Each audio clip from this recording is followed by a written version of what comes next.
Poem 37. Abiku. In your cold, crushing hands, you have twisted and tormented the wet minds of men.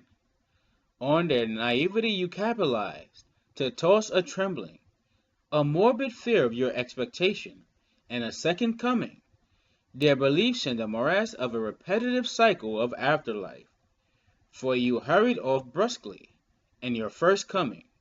They called you Abiku Ogbanje. There you would go again in the sure comeback, for they believed you defied the bounds of your sarcophagus. With the singed marks on your face and back, you were recognized. So they believed. Your mother's heart squelched in the sorrows of the steps of your coming in. Your father writhing restlessly, plague-faced, to appease some motionless and speechless carved images and spirits. With a white saucer, banana, biscuits and sweetened drinks, a lump of salted and smoked clay, calories and other salts, all in a piece of white cloth placed beside the riverside, made with a sprinkle of the blood of a white goat, and their divinations to make you come back and stay. Stay in permanency and the controlled fate, so they believed.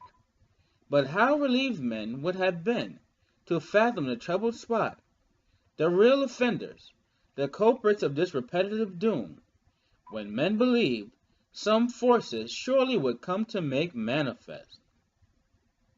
The wrinkled hands of the ugly gods and goddesses, harbingers of death, masterful in manipulations, originators of man's wickedness, on earth, stock and trade, make mortal men scrunch underfoot of their torrential torments, tortures of the supine souls, to invoke the food they savor, sulphuric fluid tears and blood, that would flow in a fountain of trembling, the fear, the gnashing of teeth and pains of a dear loss, the weeping, the crying, the divination and the sacrifices.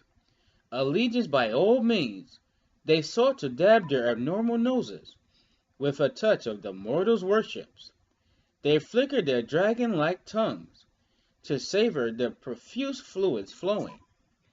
The sirloin they can maim to get, they made men cower and bound.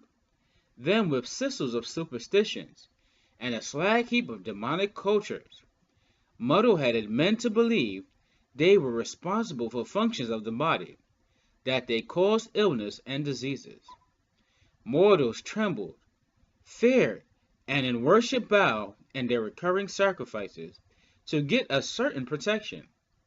Ersatz acquit or relief, but behind the red curtain lay torture, enslavement and misery of their deprived souls.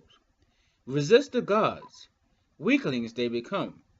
When not you believe, never would you be bound. But who had trust the powers of the Abiku? Why are their brawn now never felt? In time, science came to men's rescue, and the bounds of their sickles softened. For we now know microbial creatures invaded the flesh and broke them down. Good food, good health. Unclean food, bad health. When cells were mismatched, the sickle it shaped. That they called Abiku.